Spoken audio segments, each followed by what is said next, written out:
The first thing I remember noticing was how loud my own breathing sounded in my ears. Not because I was tired, not because I was scared, at least not yet. It was loud because everything else had gone quiet. I'd been still hunting since before dawn, moving slow through the Shenandoah backcountry, one careful step at a time, the rifle balanced against my shoulder like an extension of my spine. November had already stripped most of the color out of the mountains. The forest was a palette of browns and grays, wet leaves plastered to the ground, bare branches clawing at the sky, fog hanging low in the hollows like breath caught between thoughts. This was my third morning out there. I knew the rhythm of this place. I trusted it. The wind had been steady all morning, drifting downhill like it should, carrying my scent away from the ridges where the deer liked to bed. Birds had been hopping and calling. Squirrels had scolded me twice already for passing too close. That's how you know you're not alone out there, but also how you know things are normal. Then, somewhere between one step and the next, it all stopped. No warning, no gradual fading, just absence. The leaves didn't crunch anymore. The breeze that had been lifting the fog off the ground vanished so completely it felt like someone had sealed the forest inside a jar. The chickadees went silent mid-call. Even the distant hum of Skyline Drive, something you could usually feel more than hear, disappeared.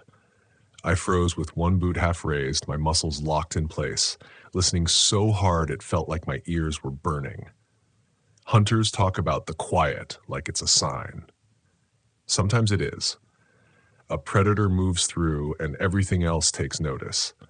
I'd felt it before, right before a bear crossed my path in Montana, right before a mountain lion screamed somewhere I couldn't see in New Mexico. But this was different. Those moments still had texture, a tension you could trace to something physical. This quiet felt hollow.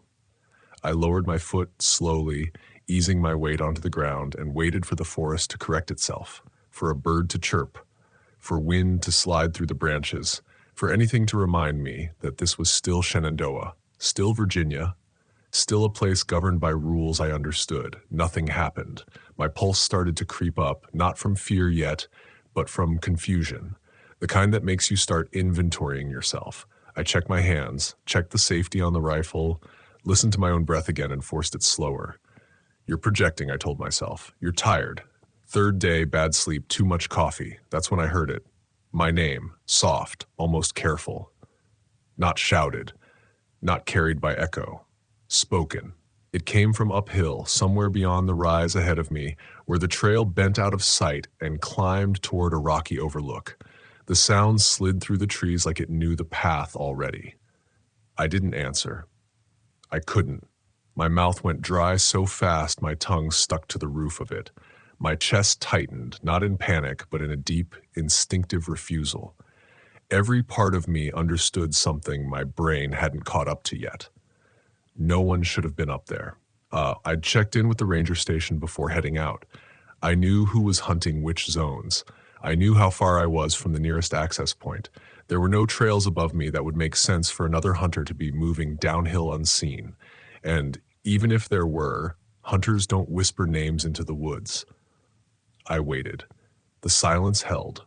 Then my name came again. Clearer this time. Closer.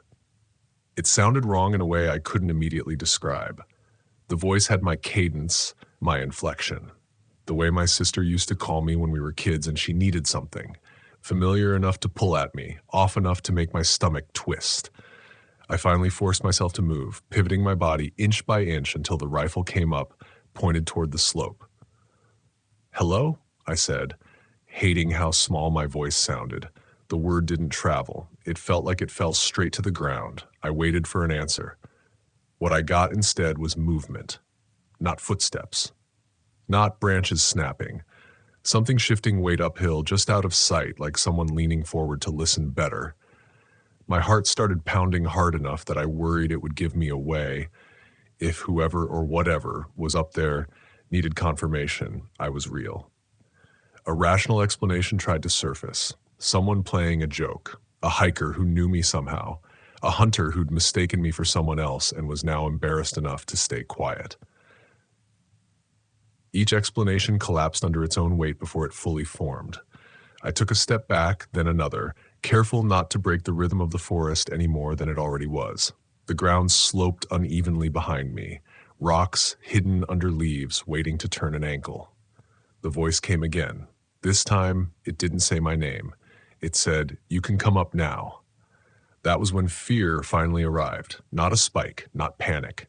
A slow, spreading cold that started in my chest and moved outward, filling spaces I didn't know existed. The words carried expectation, confidence, like whatever was up there knew I'd been deciding whether or not to move and was tired of waiting. I shook my head once, hard, as if that could dislodge the sound from my skull. "No," I said. The forest stayed silent, but I felt something change. Pressure. Attention. I started backing downhill faster now, my eyes never leaving the rise, my finger resting just outside the trigger guard, hovering between restraint and desperation. That's when the sounds came back, all at once. Birds exploded into the air from the trees around me. Leaves rustled violently as if the wind had been holding its breath and finally let go. Somewhere to my left, something large crashed through undergrowth, moving fast and heavy. The sudden noise should have been comforting. Instead, it felt like chaos unleashed to cover something else's movement. I turned and ran, not blindly, not screaming, but fast enough that caution burned away and instinct took over. Branches tore at my jacket, roots grabbed at my boots, my lungs started to ache as cold air tore in and out of them. Behind me, I heard footsteps, matching mine, too close, too steady. I veered off the slope, cutting sideways through a stand of young trees, hoping to lose whoever or whatever was following me. The footsteps followed, adjusting without hesitation, never stumbling, never lagging. I risked a glance over my shoulder.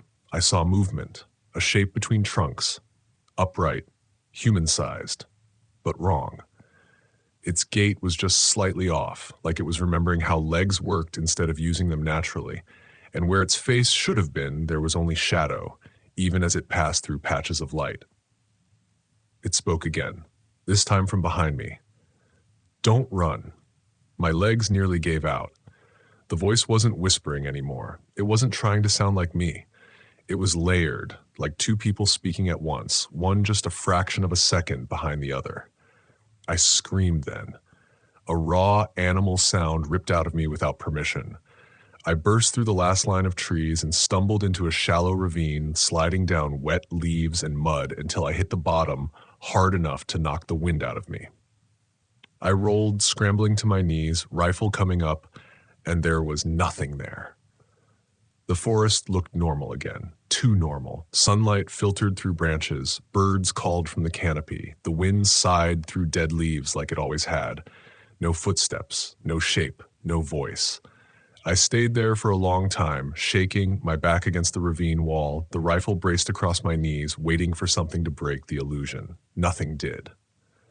Eventually, I forced myself to stand and move, slow this time, deliberate, following the ravine downhill until it fed into a wider trail I recognized.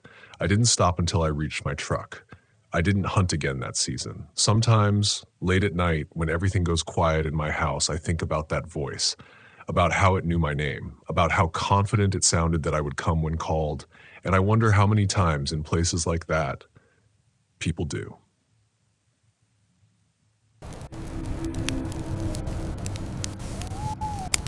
The cold came first, not as a shock, but as a pressure, a steady weight that settled into my lungs with every breath.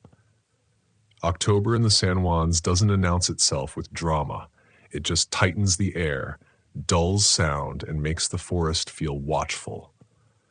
I remember thinking that morning how quiet it was, too quiet for a place that should have been alive with elk movement.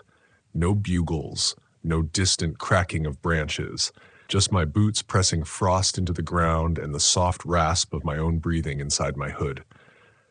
I'd been hunting alone for 3 days by then. That wasn't unusual for me. I trusted my routines, my maps, my instincts, or at least I told myself I did. The truth was more complicated. I'd come out there with something to prove, to myself, maybe to the memory of hunts that had gone wrong before. I told myself solitude sharpened the senses. I told myself fear was just another tool to manage. The tracks were fresh. That was the first thing that caught my attention. Elk sign cuts through the noise of the forest if you know what to look for. The deep, oval press of hooves, the scuffed earth where they pivot, the snapped stems at chest height. These were good tracks, recent, purposeful. I followed them downhill, moving slow, every step measured.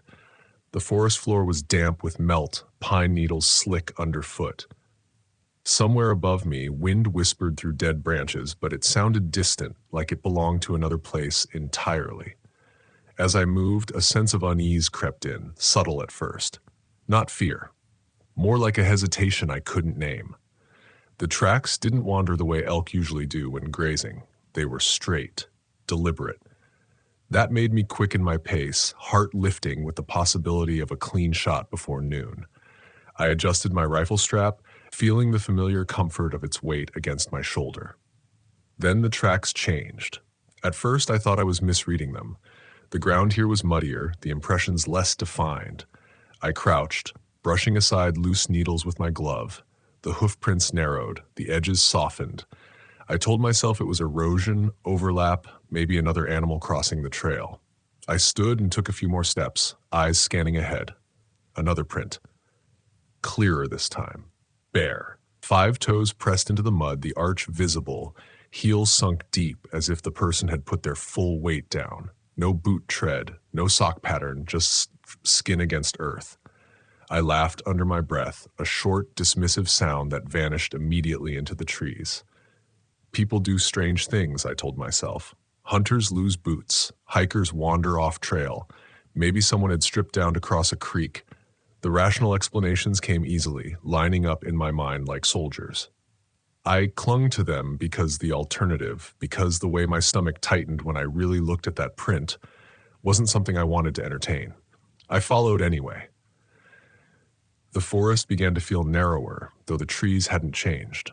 Spruce and fir crowded closer, their lower branches sagging like heavy arms. The light dimmed, filtered through thick cloud cover that made it hard to tell the time. My ears strained for sound. Bird calls, wind, anything. But the quiet had thickened, pressing in from all sides. The tracks alternated now. Hoof. Barefoot. Hoof. Barefoot. As if 2 beings had been walking together, one shedding its shape with every step. My pulse ticked louder in my ears, each beat sharp and intrusive. I slowed down, my movements cautious, deliberate. Every instinct I had was whispering that this wasn't right, but I kept arguing with myself, telling myself fear was just fatigue, hunger, the isolation playing tricks. I called out once, just a word. Hello. It felt wrong the moment it left my mouth. The sound didn't travel the way it should have. It seemed to drop, swallowed by the ground, leaving the air heavier than before. No response came back. Not even an echo. The tracks led me toward a rock face I hadn't noticed on the map. It rose abruptly from the slope, a sheer wall of dark stone streaked with mineral stains like old tears. Moss clung to its lower edges, thick and damp, and the air around it felt colder, sharper. The elk tracks stopped 10 yards out. The barefoot prints continued. They approached the rock face in a straight line, toes pointed forward, steps evenly spaced. I counted them without meaning to. 1, 2, 3. They ended inches from the stone. There was no sign of climbing, no scuffed hands, no broken moss, just the last print, heel pressed deep, toes splayed slightly as if the person had leaned forward. Into the rock. I stood there longer than I should have. My mind raced through explanations, hidden crevice, overhang, trick of perspective, but none of them fit. The wall was solid, unbroken. I pressed my palm against it, half expecting it to be warm or soft or wrong in some way. It was cold and unyielding, the chill biting through my glove. That was when I heard it. A sound so faint at first I almost dismissed it as blood rushing in my ears. A low, rhythmic noise like breath forced through clenched teeth. It seemed to come from everywhere and nowhere at once. I turned slowly, scanning the trees, my rifle rising without conscious thought. The sound deepened, took on a wet quality. A dragging inhale, followed by a pause that stretched too long, then an exhale that trembled, almost like a sob. Panic bloomed fast, hot and overwhelming. My rationalizations shattered under the weight of that sound, under the certainty that whatever was making it was close. Too close. I backed away from the rock face, boots sliding slightly on the damp ground. My heart hammered so hard it made my vision blur at the edges. The forest answered my movement with a shift of its own. Branches creaked. Somewhere behind me, something stepped. Not the light, scattered movement of an animal, but a deliberate placement of weight, heel to toe. Barefoot. I spun, rifle raised, breath coming in ragged gasps. The trees stood empty, their shadows stretching and warping as clouds moved overhead. The breathing stopped. Silence crashed down, heavier than before. I wanted to run. Every cell in my body screamed for it. But fear had locked me in place, pinned me between the rock face and the unseen thing behind me. I thought about past hunts, about the times I'd ignored that first flicker of instinct and paid for it. I thought about how easy it was to tell yourself you were being foolish, how dangerous that habit could be. The breathing started again, closer now, unmistakable. I could hear the strain in it, the effort. It sounded human, and that terrified me more than anything else could have. Humans don't belong out there like that. Not without boots. Not breathing like they're learning how for the first time. I broke. I turned and ran uphill, lungs burning, branches whipping at my face and arms. The forest seemed to twist around me, slopes steeper than they'd been moments before, roots grabbing at my boots. Behind me, the breathing kept pace. I could hear footsteps now, soft but relentless, never quite catching up, never falling behind. I didn't look back. I couldn't. I focused on the ground ahead, on not falling, on keeping my legs moving, even as terror threatened to unravel me. My mind fixated on one thought: get back to camp. Get to something familiar, something human. When I finally burst into the clearing where I'd set up, I nearly collapsed. My tent stood exactly where I'd left it, bright against the gray forest, the sight of it flooding me with desperate relief. I dove inside, fumbling with the zipper, hands shaking so badly I could barely close it. The breathing stopped the moment the zipper sealed. I sat there for hours, rifle across my lap, listening. The forest slowly returned to itself. Wind, distant bird calls, the creak of trees. No footsteps, no breath. When night fell, I didn't light a fire. I didn't sleep. I waited for dawn with my back against the tent wall, every nerve stretched thin. I left at first light, packed in silence, moving with the brittle calm of someone who knows better than to draw attention. I didn't go back the way I'd come. I didn't look for the tracks. I just walked until the forest thinned and the world felt real again. I still think about that rock face, about the prints that ended there and the sound that followed me when I turned away. I don't tell myself stories anymore about bravery or toughness. The forest doesn't care about those things. It listens, it remembers, and sometimes it answers in ways you can't unhear.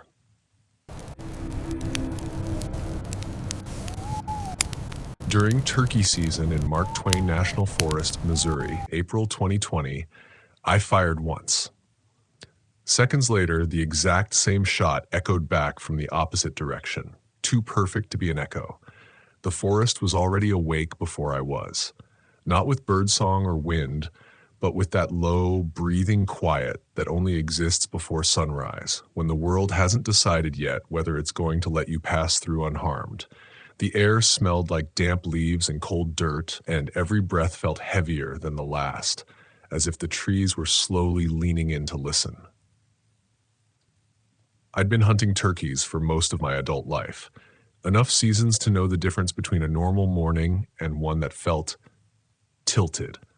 This one felt tilted from the moment I parked the truck and shut the door too softly, even though no one was around to hear it. The sounds still seemed to travel too far, bouncing off trunks and ridges, coming back thinner, altered. April 2020. Everything in the world already felt wrong that year, and maybe that's why I told myself I was imagining it. I slung my shotgun over my shoulder, checked my calls, and stepped into Mark Twain National Forest the way I always had, confident, alert, pretending my instincts were just nerves. The woods were wet from rain the night before. Each step sank slightly, pulling at my boots, slowing me down. The undergrowth brushed against my pants like fingertips testing boundaries. Somewhere far off, a barred owl called once and then stopped, as if it realized it had said too much. I picked a ridge I'd hunted before. Not often, but enough to remember the lay of the land. A shallow draw cut through the middle with thick oak and hickory on either side. Sound carried strangely there. I'd always chalked it up to terrain. That explanation felt thinner the longer I stood still and listened. When the sky began to lighten, I sat up against a tree and waited. No phone, no music, just breath, pulse, and the faint tick of cooling metal as the morning warmed the barrel of my gun. Time stretched. Every minute felt longer than the last, as if the forest was rationing movement. I made my first soft yelp call just after sunrise. It slid out into the woods and didn't come back. No gobble, no wing beats. Nothing. Silence swallowed it whole. That should have been disappointing. Instead, it was unsettling. Even the bugs seemed hesitant. The usual background noise, the small, constant proof that life was moving, was absent, like a held breath. I told myself turkeys were smart, pressured. Maybe they'd gone quiet. Maybe I was early.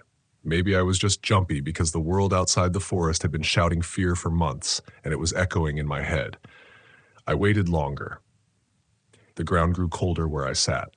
My legs started to ache, but I didn't shift. Somewhere to my left, maybe 100 yards downslope, I heard something move. Not footsteps, more like weight being adjusted. A slow drag, then stillness. I froze. Hunters hear things all the time. Deer, hogs, other hunters. You learn to sort sounds quickly, categorize them so they don't rattle you. This one didn't fit neatly. It wasn't light enough to be a turkey, not erratic enough to be a squirrel. Too deliberate. I leaned forward slightly and listened harder. Nothing followed, no retreat, no approach. Just the impression that something had noticed me and decided not to react yet. I waited another 10 minutes before calling again. This time a little louder. The sound carried down the draw, then fractured strangely, breaking into pieces as it hit the far slope. Still no answer. That's when doubt crept in, not fear yet, but the quiet argument you have with yourself when instinct and logic don't agree.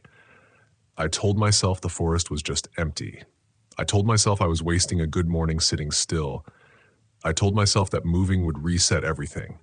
I stood up slowly, muscles stiff, and eased along the ridge, keeping the draw on my right.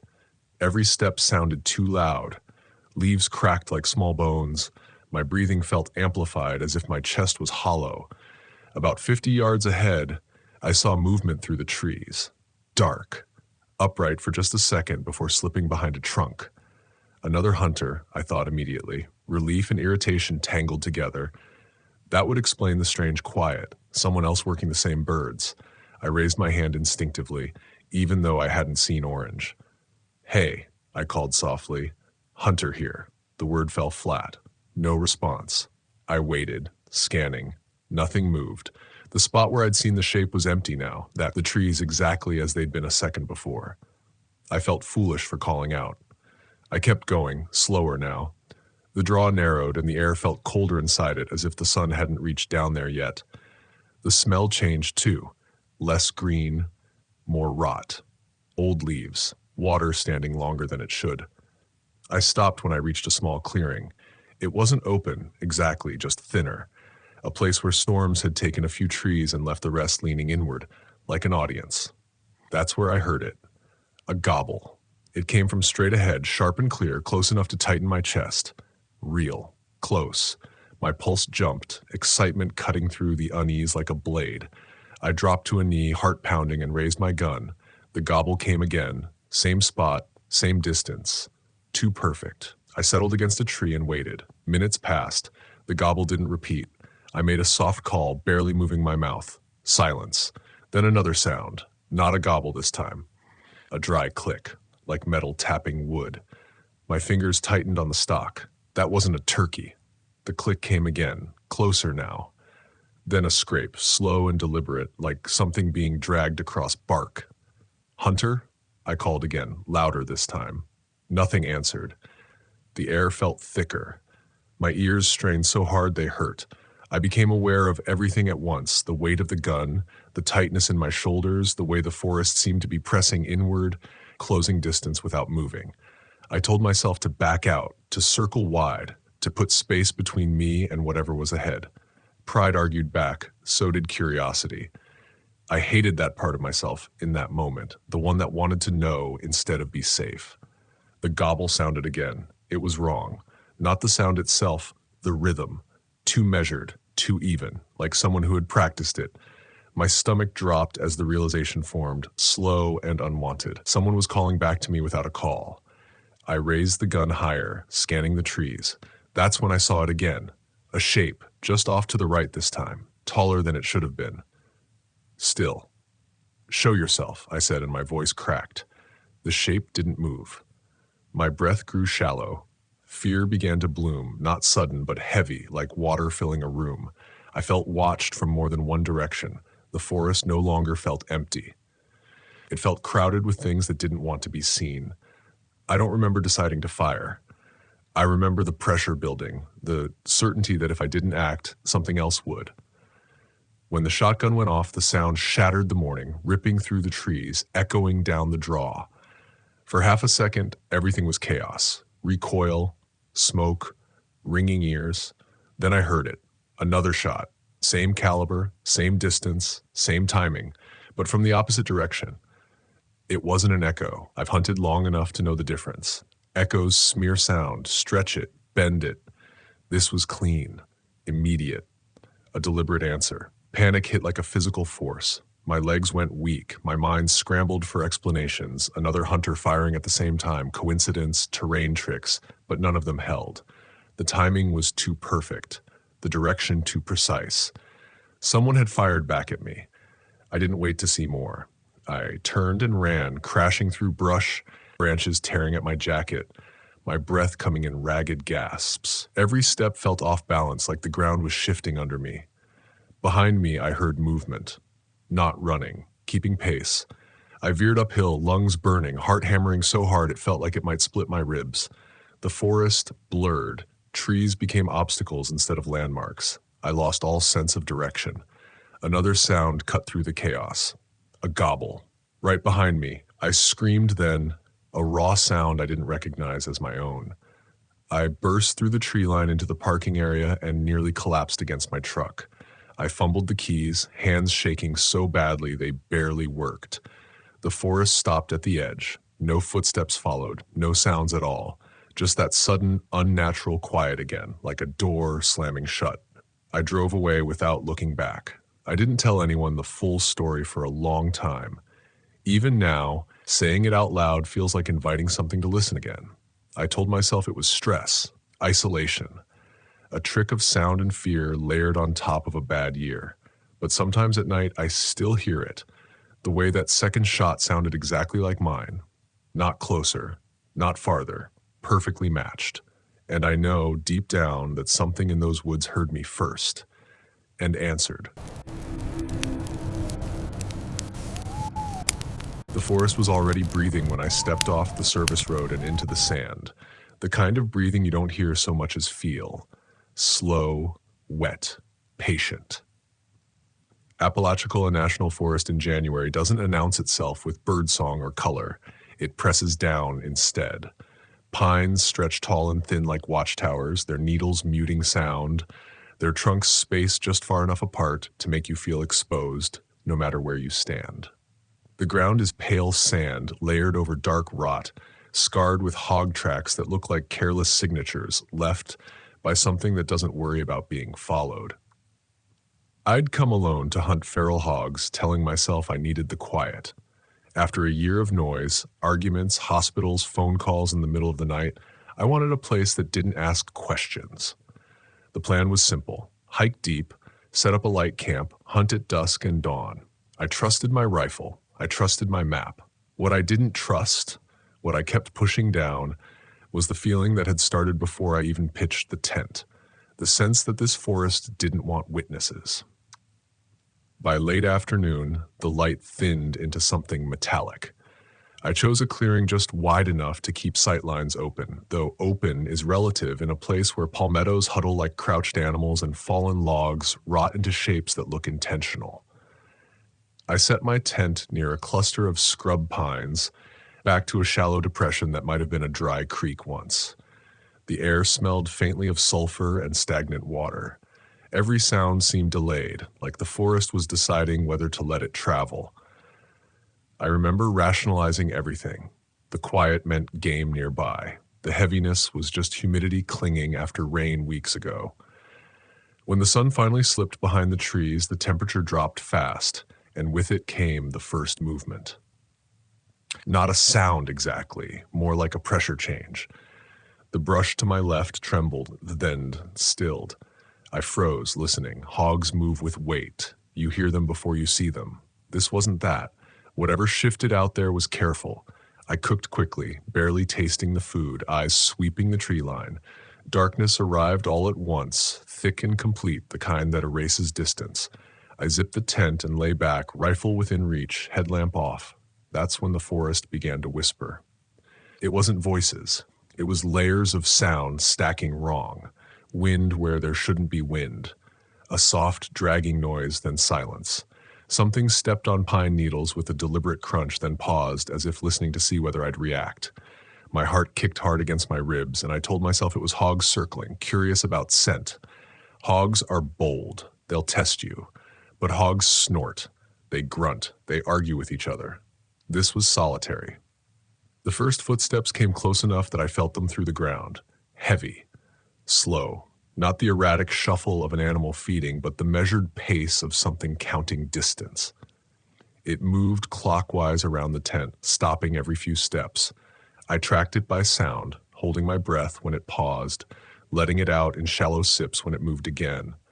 Sand shifted. Palmetto fronds brushed against something solid. I waited for the snort, the huff, the unmistakable sound that would let me name it. Nothing. Denial is a skill you learn early if you want to survive in the woods alone. You don't jump at every shadow. You don't invent threats. I told myself it was a bear, though bears don't move like that here, and January makes them sluggish. I told myself it was a hog big enough to move quietly, though my experience argued otherwise. When the steps stopped directly behind my head, inches from the tent wall, I went completely still. The fabric pressed inward, just slightly, as if something leaned close enough for its weight to register. I smelled earth, sharp and mineral, like fresh dug soil. A breath, not warm, not cold, disturbed the air. My fingers tightened on the rifle stock. I could shoot through the tent. I knew that. The idea lodged in my mind like a splinter. If I shot blind and missed, I'd be advertising weakness. If I hit, I didn't finish that thought. The steps resumed, slower now, wider arc circling again.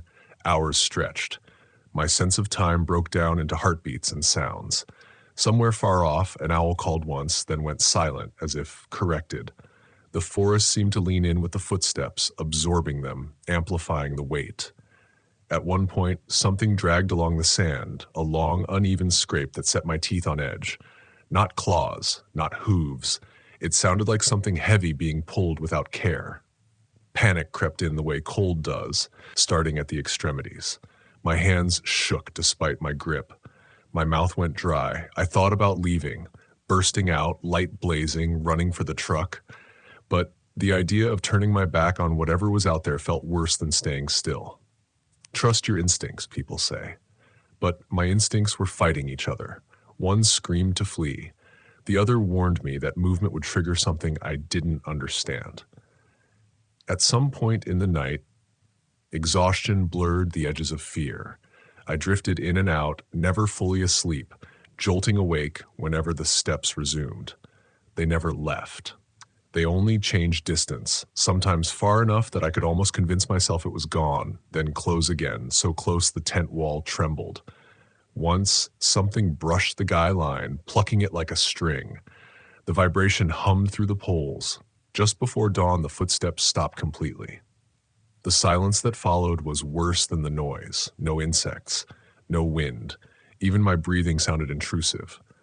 When the sky lightened from black to bruised purple, I forced myself to move. My muscles protested, stiff and cold. I unzipped the tent slowly, rifle up, scanning the clearing. The sand told a story my mind resisted. Around the tent, a wide, smooth track circled again and again, as if something heavy had been dragged deliberately, carving a groove. There were no footprints. No hoof marks. No claw impressions, just the continuous drag, deep enough to expose darker sand beneath, broken only where roots interrupted it. The guy line nearest the back of the tent was frayed, fibers pulled apart like they'd been tested for strength. I stood there longer than I should have, listening to the forest wake back up as if nothing had happened. Birds resumed their calls. Wind sighed through the pines. Everything looked ordinary, except the evidence at my feet and the way my hands wouldn't stop shaking. I broke camp fast, movements sharp and clumsy, every sense stretched thin. As I shouldered my pack, I noticed something else, a shallow depression behind the tent, right where the steps had paused longest. The sand was compacted, pressed down as if something had crouched there, waiting. I didn't hunt that morning. I followed my own tracks out, refusing to look back, every step heavy with the certainty that whatever had circled me hadn't been curious. It had been patient, and patience in a place like that feels a lot like intention. Even now, when I think back on Apalachicola, it isn't the fear that lingers most. It's the lesson I didn't want to learn. That some places don't announce danger with teeth or noise. They watch, they measure. And if you ignore that quiet voice telling you to leave, they'll wait until night when denial is easier and escape feels impossible.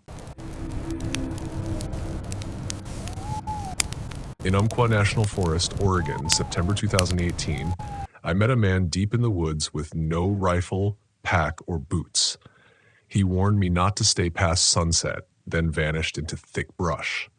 The forest did not announce itself when I crossed the boundary. There was no sign that said I had entered something older than maps, something patient. The trail thinned, the air cooled, and the smell shifted from pine clean to something wet and iron flat, like old leaves pressed under a boot heel. I remember thinking it was a good place to hunt because it felt empty. I wanted empty. I had come to Umpqua to be alone with the sound of my own breath and the clean arithmetic of distance and time. Light left, miles back, weight on my shoulders. I told myself that solitude was the point, that fear had no jurisdiction here. By mid-morning, the canopy tightened. Sunlight fell in narrow coins that slid across the moss and vanished. My boots found a rhythm, leather creaking, gravel answering back. There were no birds. That came later to bother me. The absence. At the time, it felt like luck. Less noise meant better chances. I followed a creek upstream, stepping where the stones were dull with algae, careful not to break the water too hard. The forest leaned in, branches combed my shoulders. I thought of the way a room feels when people stop talking as you enter, how silence can be a kind of attention. The unease didn't come all at once. It arrived in small negotiations. I would hear a sound, twig snap, breath not mine, and explain it away before the thought finished forming. Elk, wind, my own weight shifting. I told myself this was the discipline of the hunt. Recognize, categorize, dismiss. Keep the mind clean. But the dismissals took longer than usual, and when they landed, they left residue. I set up a rough camp in a shallow bowl between ridges, far enough from the creek to avoid damp, but close enough to hear it. A constant hush like someone whispering a secret they'd already told too many times. The ground was springy with needles. I hung my pack, checked my rifle, and ate without hunger. The forest pressed on my ears. Sound stretched thin here. When I snapped a twig between my fingers, it seemed to ring, to travel. It was while I was scanning the tree line, waiting for movement to resolve itself into a body, that I saw him. At first, he was a problem of geometry, a vertical shape where there shouldn't be one, the wrong color for bark. He stood on a slope above the creek, not 10 yards away, so still I wondered how long he'd been there. He was bare to the ankle, no boots. His feet were gray and scarred, the skin thickened and cracked as if he'd been walking like that for a long time.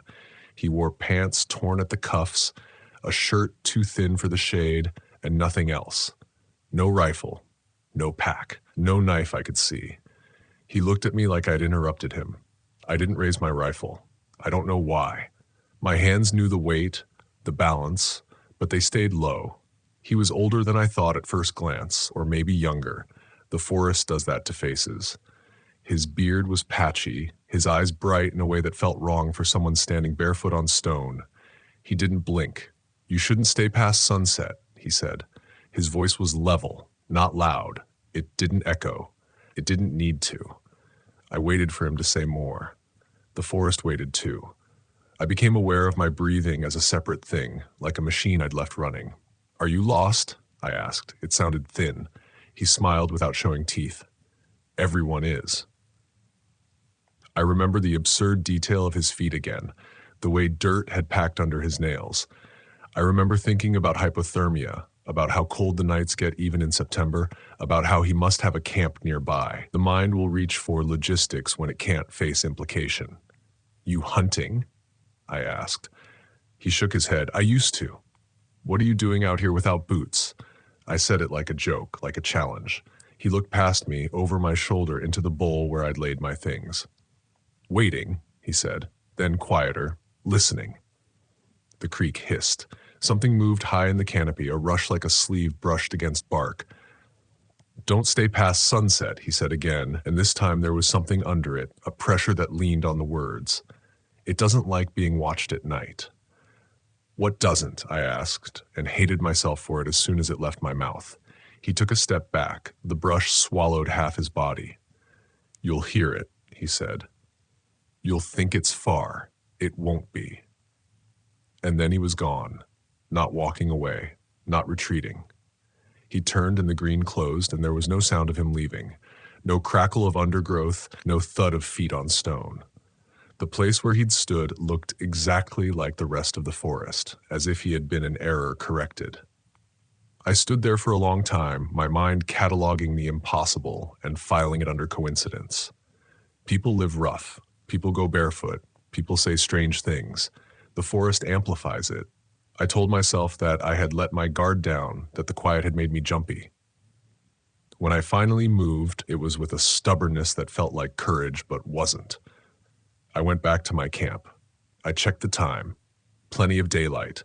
The afternoon dragged. The light shifted in ways that felt intentional, as if something were arranging it. Sounds came and went with a pattern I couldn't map. The creek seemed closer, then farther. Once I thought I heard a footstep behind me. Soft, careful. And when I turned, there was nothing but the shallow bowl and my own breath fogging the air. I laughed out loud, too loud. The sound fell flat. I kept thinking about the word listening, about what it would mean for a place to listen. I found myself lowering my voice when I spoke to no one. I found myself standing still, head tilted, trying to catch the edge of something just beyond hearing. That was when doubt set in, not of what I had seen, but of myself. Had I always been this suggestible? Had the stories finally gotten to me? I thought of past trips, of nights when the dark pressed close and nothing happened. I thought of the discipline of staying put. By the time the light began to yellow, I felt invested. Leaving now would mean admitting that a barefoot stranger had decided my schedule. The idea made me angry. Anger is useful. It sharpens. I told myself I would pack at dusk, that I would be on the trail before true dark. A compromise. The forest does not care about compromises. The first sound came as the sun slipped behind the ridge. It was low, distant, a vibration more than a noise, like a truck idling miles away. I froze. The sound faded. I waited. Nothing. I told myself it was the creek catching the wind, that my ears were playing tricks. I packed deliberately, every motion loud in the thickening quiet. I kept looking up, expecting to see a shape where there shouldn't be one.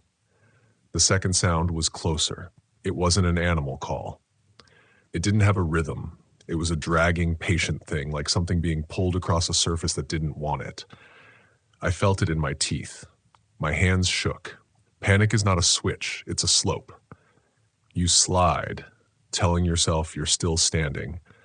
I slung my pack and shouldered my rifle. The trail out felt wrong under my feet. the ground uneven in a way it hadn't been. Shadows pooled where there had been light. The forest had learned me by then. It knew my height, my pace. The sound came again, and this time there was an answering sound to my left, higher, like breath pulled through a narrow space. I broke into a walk that threatened to become a run. Running is a language the forest understands too well. Branches reached, roots grabbed. The dragging sound kept pace without rushing. I thought of the man's feet, gray and scarred. I thought of listening. Something moved parallel to me, unseen, close enough that I could feel the displacement of air. I raised my rifle and aimed at nothing. My finger found the trigger and stayed there. The sound stopped. The sudden absence was worse.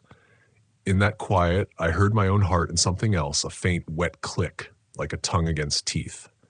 I don't remember deciding to run. I remember the trail pitching down, my boots skidding, my breath tearing out of me. The forest came alive then, not with the chaos of animals fleeing, but with attention. Leaves whispered. The creek roared suddenly, swollen by proximity. I burst into a clearing I didn't remember, the sky a thin bruise overhead. I tripped and went down hard. The rifle clattered. Pain flared bright and immediate. I rolled and scrambled, hands closing on the stock. In the clearing, something stood at the edge of the trees, not stepping out, not needing to. It was tall in a way that defied measure, its outline wrong, as if the darkness had learned to stand. I could not make out a face. I did not want to. The sound came from it then, and from everywhere, a chorus of that dragging patience. The breath pulled tight. I understood in a way that bypassed thought that it had been listening to me all day, to my steps, to my heartbeat, to the lies I told myself. I fired. The sound cracked the night open. The recoil slammed into my shoulder. The flash lit nothing that I could hold on to. The forest swallowed the noise, corrected itself. The shape did not move. The sound changed, sharpened, pleased. I ran again, screaming now. The sound ripped out of me without permission. The trail appeared under my feet like a gift I didn't deserve. I followed it blind, branches cutting my face, my pack banging. I did not look back. I did not listen. The forest chased me with restraint like a hand held inches from my spine. The parking lot was a rectangle of gray salvation. I burst into it and didn't stop until I hit the truck, hands scrabbling for the door. I threw myself inside and locked it, the click loud as a gunshot.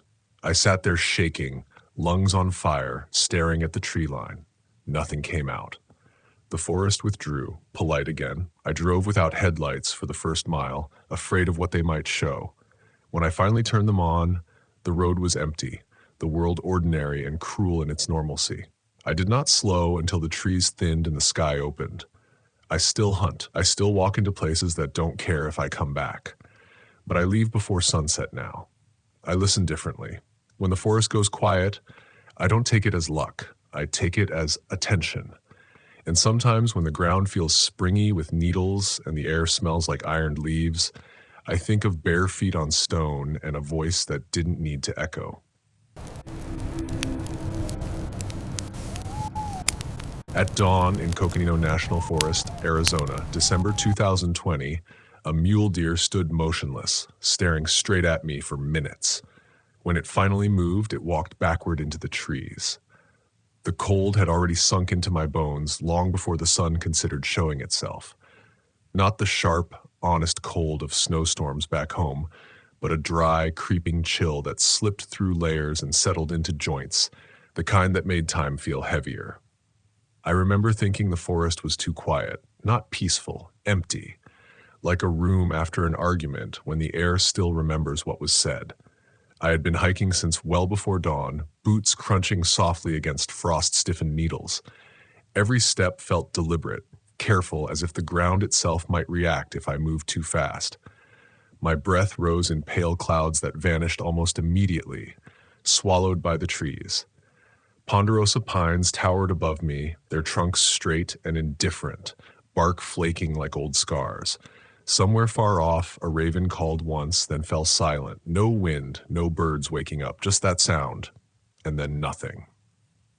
I told myself that silence meant opportunity. Hunters learn to love quiet. Quiet means animals are close. Quiet means the forest hasn't noticed you yet. I repeated that thought like a prayer, even as something in my chest tightened, a pressure that didn't feel like excitement. It felt like being watched without proof. I reached a small clearing just as the sky began to pale, that thin gray blue that comes before color. That's when I saw the mule deer. It stood at the far edge of the clearing, partially framed by trees, body angled toward me. Big buck, tall ears, thick winter coat, perfect silhouette. I froze instinctively, easing my weight back, careful not to let gravel betray me. This was the moment hunters wait for: stillness, alignment, patience. But the deer didn't flinch, its ears didn't twitch, its head didn't tilt. It didn't stamp or snort or bolt like prey is supposed to. It just stared at me. At first I counted seconds, slow and methodical like I'd been trained. 5, 10, 20. My breathing grew shallow. My fingers tightened around my rifle stock, then loosened. I didn't raise the weapon. Something about the way the deer held itself felt wrong. Not alert, not curious. Intent. Its eyes were dark, glassy, fixed directly on my face. Not my outline, not my movement. Me. I shifted my foot slightly, testing reality, and the sound echoed too loudly in my head. The deer didn't react. Its chest rose and fell, slow and steady, like it had all the time in the world. A minute passed, then another. My thoughts began to scatter. Maybe it was sick. Maybe it was injured. Maybe the wind was wrong and it hadn't caught my scent yet. I clung to explanations because the alternative, that something unnatural was happening, felt ridiculous, childish. Hunters don't panic over deer. Hunters don't assign meaning to animal behavior beyond instinct. But instinct was exactly what was screaming at me now. The forest seemed to lean inward, the edges of my vision narrowing. The cold intensified, not dropping in temperature, but changing character, becoming oppressive, like the air had weight. I realized I hadn't heard my own breath in several seconds. Everything inside me had gone very still. Then the deer moved. It didn't turn. It didn't step sideways. It walked backward. One slow step at a time, hooves placing themselves with deliberate care, never breaking eye contact. Its body slid into the shadow line of the trees, swallowed inch by darkness, until only its face remained visible between two trunks. For a heartbeat, maybe longer, it stayed there, eyes locked on mine, and then it was gone. The clearing felt instantly wrong, like a stage after the actors leave, but the spotlight stays on. My skin prickled. I became acutely aware of my pulse, loud and uneven in my ears. I stood there longer than I should have, rifle half raised, waiting for something, anything, to confirm that what I just witnessed had a normal explanation. Nothing came. I told myself to keep moving. Standing still after something unsettling is how fear grows teeth. Movement restores order. That's what I believed anyway. I pushed deeper into the forest, angling toward a ridge I'd marked on my map, every sense sharpened to an uncomfortable degree. The crunch of my boots sounded amplified. The brush of my jacket against branches felt intrusive, almost rude. As the light strengthened, the forest should have woken up. Birds should have announced the morning. Squirrels should have scolded me from above. Instead, the silence followed me, unbroken like a held breath. Even the wind seemed reluctant, only whispering when I stopped, then fading when I moved, as if reacting to me rather than the other way around. I tried to laugh it off once, a short breath through my nose. The sound died immediately, absorbed by the trees. It didn't echo. It didn't travel. It just vanished. That was when doubt began to take root. I'd hunted these forests before. Different seasons, different years. I knew the rhythms, the way sound carried, the way animals moved. This felt off-pattern, like listening to a song where every note is just slightly wrong. My rational mind worked overtime, cataloging facts, dismissing superstition, yet my body refused to cooperate. My shoulders stayed tight, my jaw ached from clenching. Every time I paused, I felt exposed, like something was closing distance when I wasn't looking. I reached a narrow ravine where the ground dipped sharply, rocks slick with frost. As I descended, the air grew colder, denser. The smell changed. Less pine, more damp earth, and something metallic, faint but unmistakable. Blood, maybe, or rust. I slowed, scanning for tracks. That's when I noticed the footprints. They were deer tracks at first glance, but the spacing was wrong, too even, too measured, as if whatever made them had walked with intention rather than urgency. They led down the ravine and then reversed. Not turned around, reversed. The hooves faced me. A surge of panic rose in my throat before I could stop it. My mind replayed the image of the deer backing into the trees, eyes never leaving mine. A memory layered on top of a pattern, evidence forcing truth. I felt stupid for being afraid of tracks, of impressions in dirt. But fear doesn't ask permission. It builds quietly, brick by brick, until suddenly you're standing inside it, walls too high to see over. I became convinced I wasn't alone, not in the vague way people say when they're uneasy, but with certainty, sharp and undeniable. The sensation pressed against my spine, a cold finger tracing vertebrae. I started moving faster, careful but no longer leisurely, rifle held ready. My heart hammered, each beat echoing too loudly in my chest. A sound came then, not from behind me, but ahead. Soft, rhythmic, like footsteps matching mine, but delayed by half a second. I stopped. The sound stopped. I took a step. It followed. I whispered hello before I could stop myself, my voice thin and useless. No answer, just the forest, listening. Panic threatened to take over, a tidal force crashing against restraint. I turned, scanning, spinning too quickly, breath ragged, trees blurred together, every shadow looked deeper than it should have been. I realized with a jolt that I didn't remember choosing this direction. The ravine had twisted my sense of orientation. The map in my pocket suddenly felt inadequate, a child's drawing compared to the vastness around me. The footsteps grew closer, not louder, closer. I broke into a jog, then a run, branches slapping my arms, breath tearing at my lungs. Fear stripped away thought, leaving only instinct. Get out. Get back. Distance mattered more than dignity. I didn't look behind me. I couldn't. The certainty that something would be there felt unbearable. I burst into another clearing, skidded to a stop, nearly falling. The sun had finally breached the tree line, casting long skeletal shadows across the ground. For a split second, relief surged. Light meant safety, meant normalcy. And there it was again. The mule deer stood at the opposite edge, closer this time.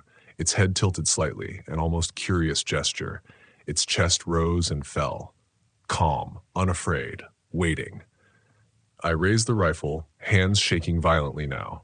The scope wobbled, refusing to settle. Through the glass, the deer's eye filled my vision, black and reflective, impossibly deep. I hesitated, finger tightening, then loosening. Shooting felt wrong, not morally, viscerally, like pulling the trigger would be an invitation rather than a defense. The deer took a single step backward. That was enough.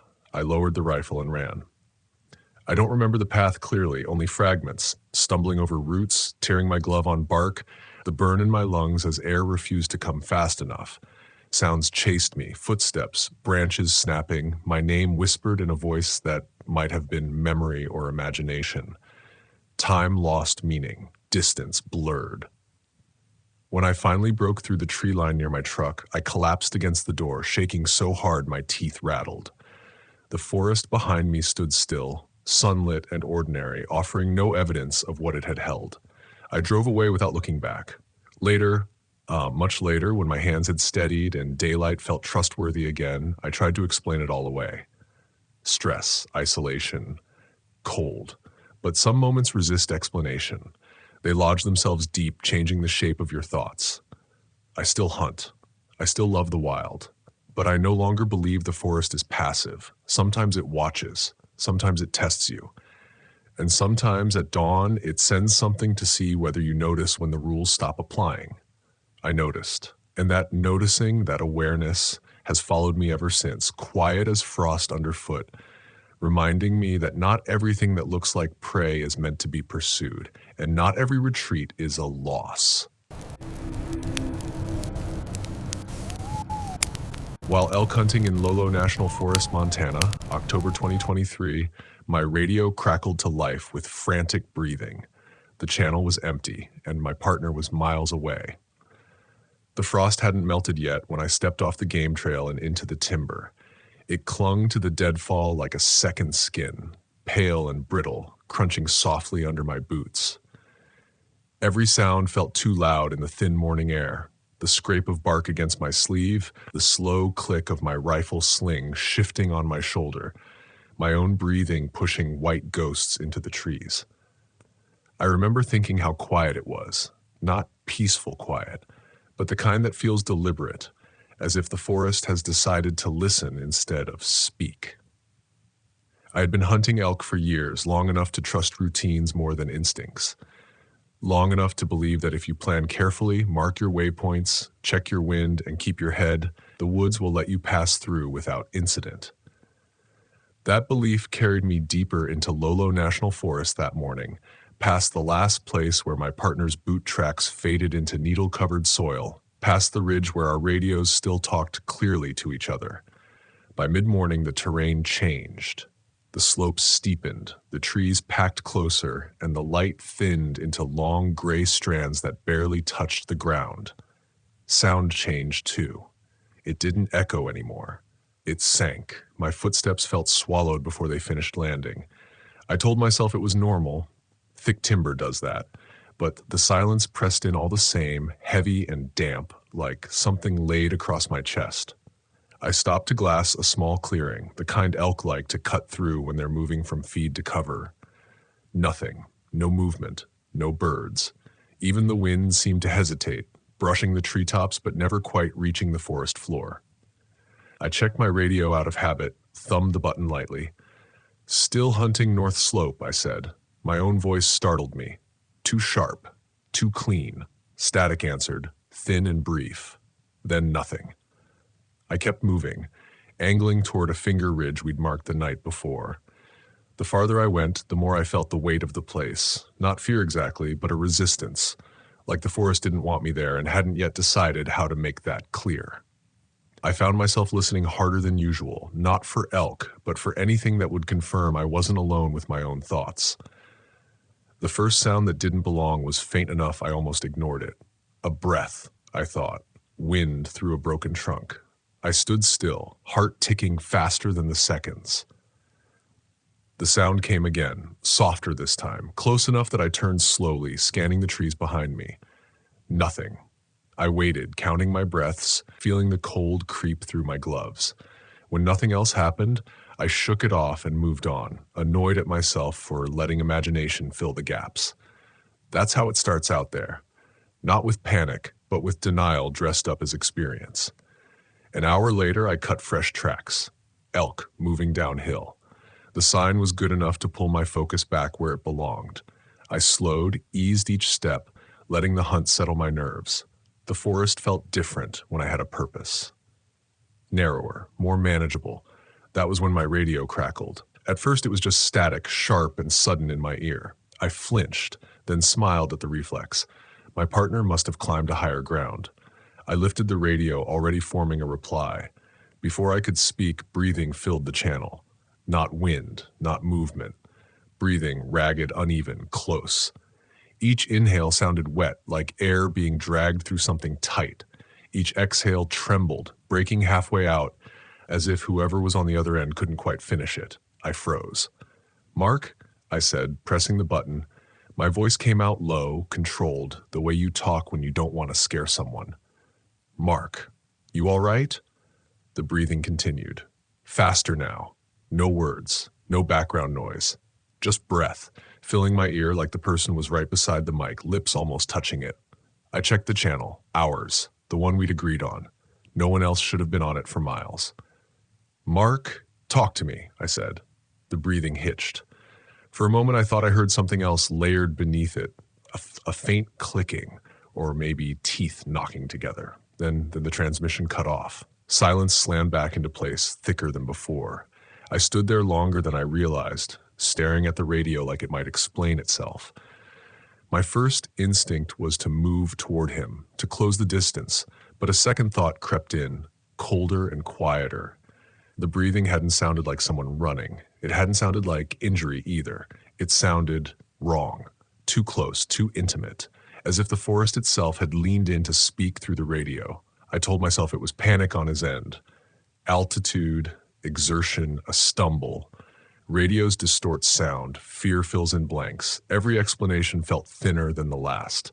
I tried him again, no response. I turned back the way I'd come, choosing a line that would keep me high, where reception was better. As I moved, the woods seemed to tighten around me. Branches snagged my pack. Deadfall shifted underfoot with sharp cracks that made my shoulders jump. I kept expecting to hear something behind me, footsteps, breath, but there was nothing. Just the sound of my own pulse, loud and insistent in my ears. Halfway up the slope, the breathing came back. It burst through the radio without warning, louder this time, almost frantic. There was a wetness to it now, a gurgling undertone that made my stomach twist. "Mark, say something," I said, louder than before. "Where are you?" The breathing stuttered, then stopped so abruptly it felt like someone had covered the mic with a hand. Then a sound came through that I still can't fully describe. Not a word, not a scream. More like an attempt at speech that failed halfway, collapsing into a low, shuddering noise that vibrated through the speaker and into my jaw. I felt my instincts finally push past my training. Every part of me wanted to run, but running in steep timber with a loaded rifle is how people die. So I moved faster instead, controlled but urgent, putting ground behind me while my eyes tracked every shadow. The forest began to sound wrong. My footsteps echoed when they shouldn't have. A branch snapped uphill, then another downhill, too spaced out to be natural. I spun slowly, trying to map the sounds to make them fit into something logical. They didn't. I broke into a small drainage choked with alder and moss. The air down there was colder, heavier, carrying a smell like wet iron. As I crossed, the radio crackled again, but this time there was no breathing, just a low hum, steady and deep, like pressure building. Then, clear as day, my own voice came through the speaker. "Still hunting North Slope," the exact words I'd said hours earlier. Same tone, same cadence. Stripped of warmth and replayed back at me like a recording found in the wrong place. My hands shook so badly I nearly dropped the radio. "No," I said out loud to myself, to the trees, to whatever was listening. "That's not possible." The hum cut out. Silence rushed back in, roaring in my ears. I didn't think anymore. I moved, up the far bank, through brush that tore at my sleeves, back toward the ridge where we'd last checked in together. My breath came hard now, burning my chest, fogging my vision. The forest felt alive in a way I'd never experienced, not moving, not chasing, just watching, waiting. When I hit the ridge, the wind finally found me. It came hard from the west, carrying the familiar smell of pine and cold stone. I forced myself to stop, to breathe, to get control. Panic would only make it worse. I tried the radio one last time. Nothing. No static. No hum. Dead. I didn't see my partner until I was almost on top of him. His pack lay where he'd dropped it, rifle propped against a tree like he'd stepped away for a moment and planned to come right back. There were tracks, his circling the area in uneven loops, pressed deep into the soil as if he'd been pacing, or worse, turning without direction. There was no blood, no sign of a struggle, just the sense something had been interrupted and left unfinished. I waited there longer than I should have, calling his name until my voice broke, listening for an answer that never came. The forest gave nothing back. Not even the silence felt honest anymore. I hiked out as darkness crept in, every shadow stretching into something taller, every sound sharp enough to cut. I didn't look back. I didn't stop. When I finally reached the truck, my hands were numb and my throat raw from breathing air that felt too thin to trust. They found him 2 days later, miles from where he should have been, in a place that made no sense for the route he'd planned. No injuries they could explain. No radio on him. I don't hunt that forest anymore. Sometimes, late at night, when the house is quiet and my thoughts wander where they shouldn't, I swear I can still hear that breathing, ragged, close, waiting for me to answer.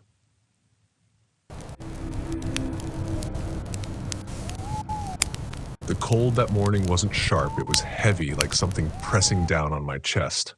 Snow lay in layers, not clean and white, but dulled by old storms and wind, compacted into a skin that squeaked under my boots. Every breath tasted of iron and pine sap.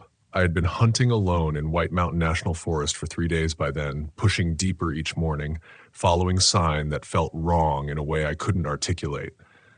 I told myself it was winter paranoia. February always messes with your head up there. The forest grows quieter, tighter. Sound doesn't travel the same. It folds in on itself. Even the birds seemed reluctant to speak. I was tracking a large animal, at least that's what logic insisted. The prints were inconsistent, sometimes deer-like, sometimes too deep, too wide. I'd rationalized it as overlapping trails. Elk had been rumored farther north, maybe a moose passing through higher elevation. My mind kept trying to tidy the facts, sweep the unease under a rug of experience. I'd been hunting most of my adult life.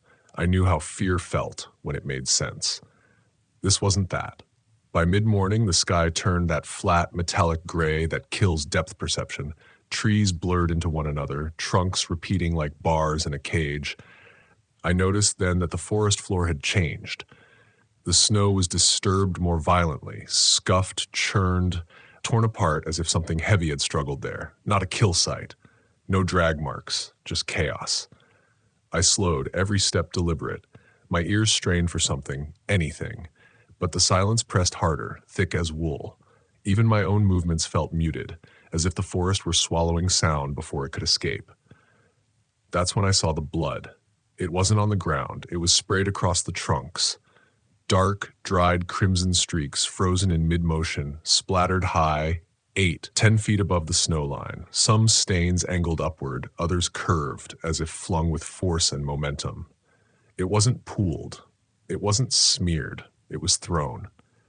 I stood there longer than I should have, my breath fogging the scope of my rifle. My brain immediately reached for explanations. A wounded animal leaping, maybe colliding with branches. But there were no broken limbs, no snapped twigs at that height. And the pattern wasn't random. It had direction. Something had bled violently while upright. The realization crept in slow, like frostbite. I felt it first in my stomach, a hollowing, then in my hands, which had begun to shake despite my gloves. I remember whispering, no, not to the forest, but to myself. Denial is quieter than fear, but more stubborn. I followed the blood. That decision still haunts me, not because it was reckless, but because it felt inevitable. As if, once I'd seen it, the forest had already decided I would keep going. The trail led uphill, the slope steepening, the trees thinning into jagged clusters of spruce and fir. Wind hissed through the needles, creating a sound like distant breathing. My footsteps echoed oddly, delayed, as if someone else were walking behind me, half a second out of sync. I stopped twice, convinced I heard movement. Each time, nothing revealed itself. No snapped branch, no displaced snow. Just the sensation of being observed, not watched, but measured. The blood thinned, then vanished altogether. In its place, the tracks changed. Whatever I had been following no longer moved like an animal. The stride lengthened unnaturally. Imprints pressed deep at the heel, lighter at the toe, as if weight distribution had shifted. I knelt to examine one, my knee sinking into the snow, cold seeping through fabric. My fingers traced the edge of the print before I could stop myself. It was wrong, too narrow, too defined. I stood up too fast, heart hammering, and scanned the trees. My pulse roared in my ears, drowning out the wind. The forest felt closer now, trunks leaning in, branches sagging under old snow like bowed heads. That's when doubt finally cracked through my denial. I wasn't tracking something that had bled. I was tracking something that had survived. The temperature dropped sharply as clouds thickened. Light dimmed until everything took on the same bluish cast, depth flattening, distances lying. I checked my GPS. Signal was weak. I was farther in than planned, but still within my mental map.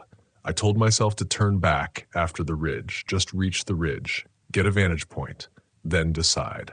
That was another lie I told myself. As I climbed, the sounds changed. The wind died, replaced by a low, intermittent creak, trees shifting, I thought. But it had rhythm, not regular, not random, like something adjusting its weight. I froze. The creak stopped. Silence slammed back into place so abruptly it felt like pressure in my skull. I became acutely aware of my own breathing, the rasp of it loud and obscene. I forced myself to slow it, every inhale measured. Then I heard it. A sound behind me, not footsteps, not movement. A wet exhale dragged through a throat that didn't quite know how to shape it. Close enough that I could feel it more than hear it, a vibration in the air. I didn't turn. Every instinct screamed at me to run, but another, older instinct locked my muscles in place. Predators chase what flees. Prey that freezes sometimes buys time. Snow crunched softly, closer. I could smell it now. Iron and rot and something sharp like ozone after lightning. My fingers tightened around my rifle, knuckles aching. I counted breaths, seconds stretching, waiting for contact that never came. Instead, the sound retreated, not hurried, not alarmed, curious. That was when panic finally broke through fear. I ran. Branches tore at my jacket, whipping my face as I barreled downhill, no longer caring about noise or direction. My lungs burned, cold air slicing deep. The forest seemed to tilt, trees blurring past, shadows lunging in my peripheral vision. I slipped once, catching myself on a trunk streaked with blood. Fresh this time, still wet. I didn't stop.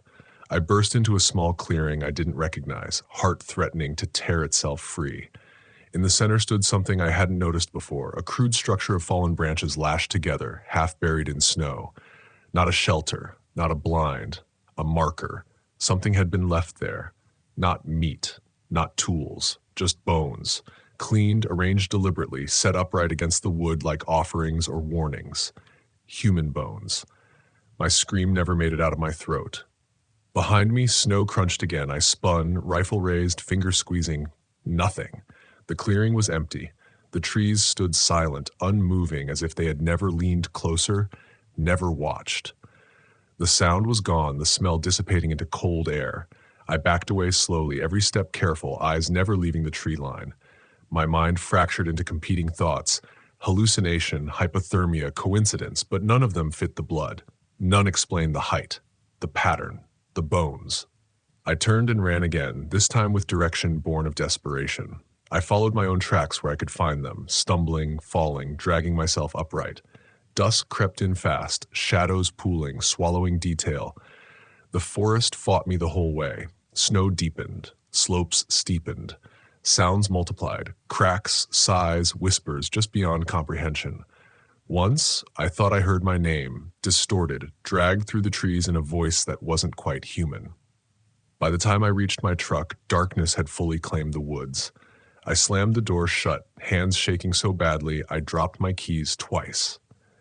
When the engine finally turned over, the sound felt blasphemously loud. I didn't look back.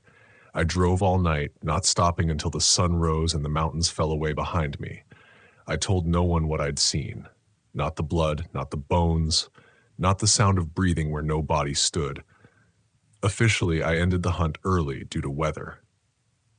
Unofficially, I've never gone back, because sometimes in winter, when the world grows quiet and sound folds inward, I still hear it.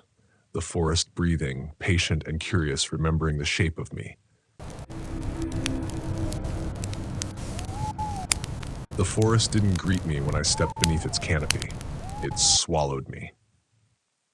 Pisgah in late August carries a particular weight, thick, wet, pressing against the skin like a held breath. The air tasted green and metallic, the kind of taste you only notice when you stop talking and start listening. I had come alone to scout for elk sign, a quiet trip meant to clear my head after months of noise, screens, and people. I told myself solitude was the point. I told myself the silence would be clean. But silence in Pisgah is never empty. It's layered. Cicadas ticking like faulty wiring, leaves whispering to one another in a language just below comprehension. Far-off water tumbling over rock, a steady reminder of depth and drop. Every sound had direction, distance, intention. The forest felt aware of me, not hostile yet, but attentive, the way a crowd quiets when someone steps onto a stage. I followed an old game trail along the valley wall, boots sinking into damp loam. The ground was soft enough to hold track, too churned with deer and bear sign to tell me much. I moved slowly, deliberately, the way you do when you're hunting sign rather than animals. Head down, mind half elsewhere, instincts working without words. Every now and then I'd stop and listen, letting my breathing slow to match the woods. That was when the first unease crept in. Not fear, not yet, just a subtle resistance, a sense that my body was listening harder than my mind. I ignored it. I'd spent years learning not to spook myself. I'd hunted in thicker, darker places.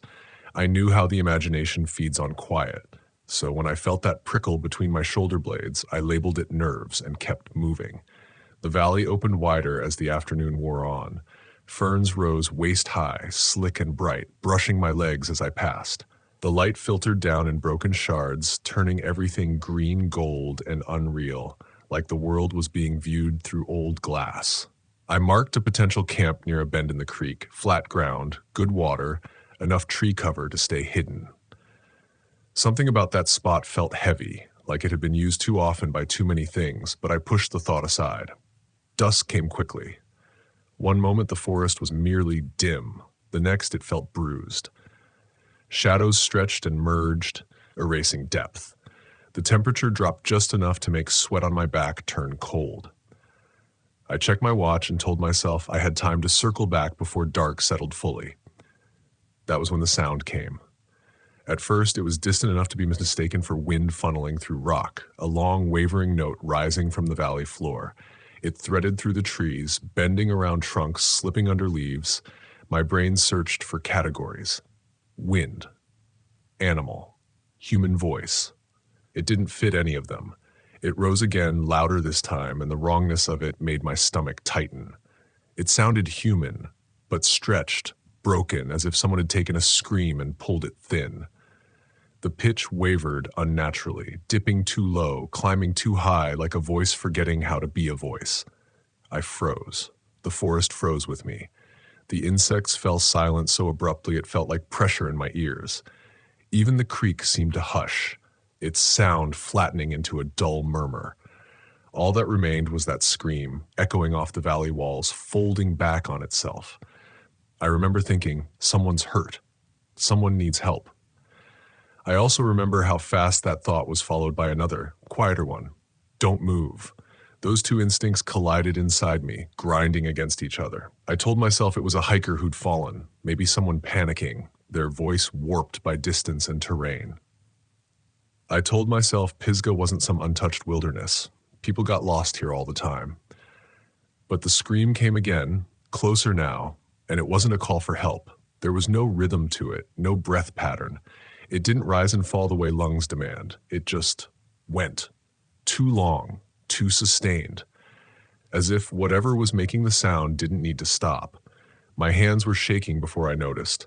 I crouched instinctively, lowering my profile, every sense straining outward. I tried to pinpoint direction, but the sound moved strangely, bouncing in ways that made the valley feel deeper than it was. It could have been below me. It could have been behind. The third scream cut off abruptly, snapping the silence back into place like a trap. I waited, counted breaths, listened. Nothing. That was worse. Fear didn't hit all at once. It leaked in, slow and cold, seeping through the cracks in my rationalizations. My mind kept offering explanations. Bobcat, fox, auditory illusion. But my body rejected them. My pulse was too fast, my skin too tight. The forest felt closer, the trees subtly leaning inward, as if the valley were narrowing around me. I stood and started moving uphill, away from the sound, careful not to rush. Panic makes noise. Panic gets you hurt. I placed each foot deliberately, but the ground betrayed me. Roots slick with moss, leaves hiding dips. Every stumble spiked my heart, sent adrenaline flooding my limbs. Halfway up the slope, the scream returned. It came from above me this time. The sound tore through the trees, so close I felt it in my chest. It wasn't loud in the way explosions are loud. It was loud in the way proximity is loud, filling space rather than volume. I spun, scanning the darkening woods, my light still clipped uselessly to my pack. That was when I smelled it. Not rot, not musk, something sharp and sour, like wet fur and iron. It drifted past me in a warm pocket of air, deliberate, invasive. My stomach dropped. I broke into a run. Branches whipped my arms, leaves slapped my face. The forest that had felt heavy now felt aggressive, every obstacle placed with intent. The scream chased me, not constantly, but intermittently. erupting without warning, each time closer, each time more distorted. I could hear movement now, too. Footfalls that didn't match mine, heavier, uneven, stopping when I stopped. I told myself not to look back. I looked back. The beam of my headlamp caught nothing solid. Just motion, a suggestion of height between the trees, shadows folding into shadows. But something reflected the light briefly, low and wide, before vanishing. That was when panic finally took over, raw and undeniable. My breath tore in and out of my chest, my vision narrowing. The world reduced itself to ground and direction. Downhill, toward the creek, toward water and open space. I crashed into the valley floor hard enough to knock the wind from me. Pain flared up my leg, sharp and hot, but I didn't stop to check it. The scream erupted again, so close now it felt like it was inside my skull, vibrating my teeth. I scrambled to my feet and ran, boots splashing through shallow water, stones slick beneath me. The creek widened ahead, moonlight glinting off its surface. I burst from the trees and stumbled into the open, turning, screaming back into the dark without meaning to. My voice sounded small, fragile. The forest answered with silence. I stood there shaking, chest heaving, every muscle locked, waiting for something, anything, to step into the light. Nothing did. I didn't camp that night. I didn't even stop moving until the trailhead lights came into view hours later, my body running on something deeper than adrenaline. I drove until dawn, hands numb on the wheel, the sound of that scream replaying itself in my head, each time slightly different, slightly closer.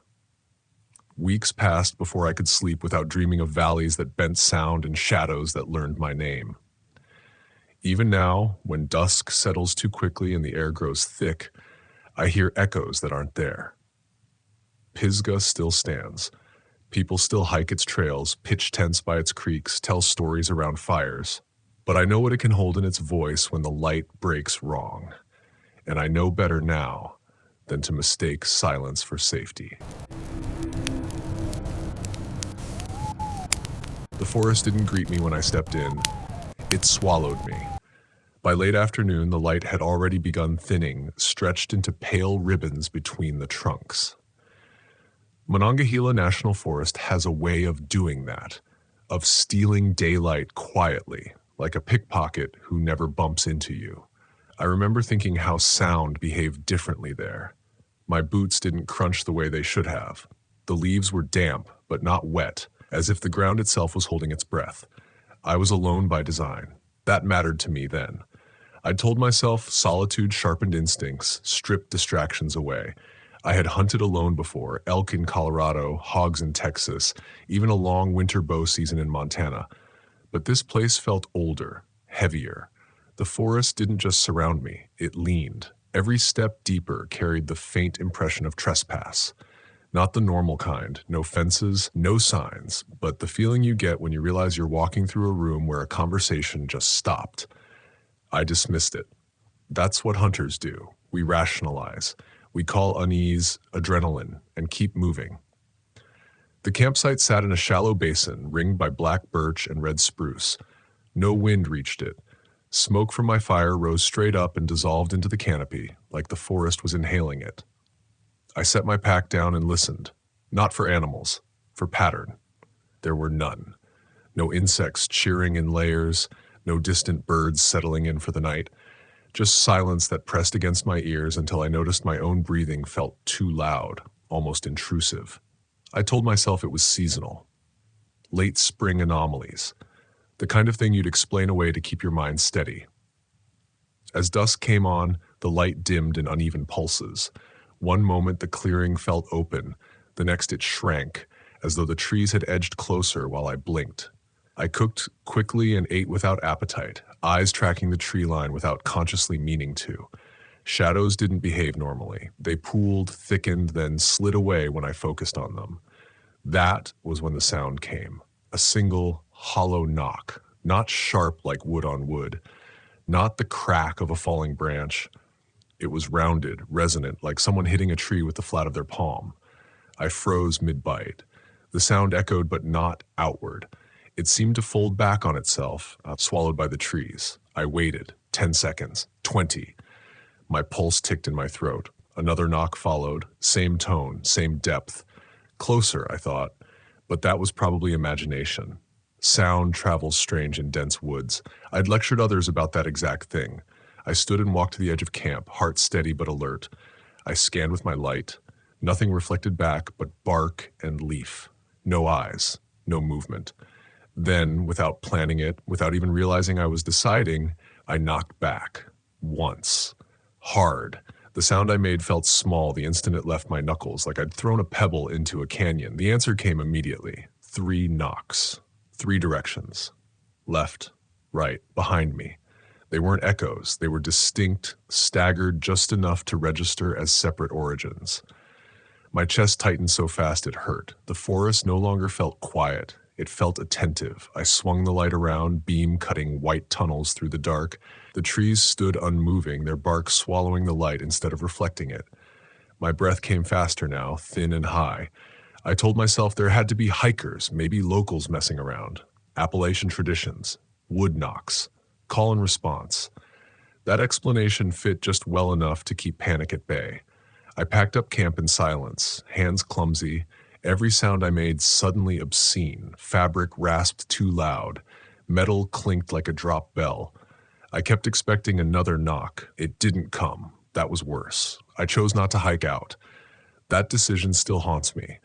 Pride had a hand in it. So did exhaustion. Mostly, though, it was denial. Leaving felt like admitting something I wasn't ready to name.